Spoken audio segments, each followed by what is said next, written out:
चला तर मंडळी, नेहमीपेक्षा वेगळ्या पद्धतीने तेलात नाही तर जिभेवर विरघळणारी असंख्य पदर सुटलेली बिस्किटाप्रमाणे खुसखुशीत शंकरपाळी नेहमीपेक्षा वेगळ्या पद्धतीने बनवते, जेणेकरून त्याची जी चव आहे ना ती खूप भारी येते। तर इथं वजनी प्रमाण जे आहे ते 1 किलो मैदा आहे। 1 किलो मैद्यासाठी इथं मी पाव किलो साखर मिक्सरच्या भांड्यामध्ये दळून घेतली। त्यानंतर ती 1.5 वाटी साखर आहे, त्याच वाटीनं इथं 1 वाटीला थोडंसं कमी साजूक तूप घेतलं, त्याच वाटीनं 1 वाटी दूध घेतलेलं आहे। दुधावरची साई काढून दूध यामध्ये घालायचं, हलकंसं दूध कोमट करून घ्यायचं।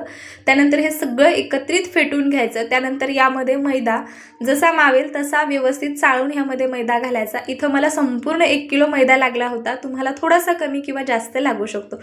बरं मंडळी, डिटेल रेसिपी आपल्या यूट्यूब चॅनलवर आहे, एकदा विजिट करून नक्की बघा।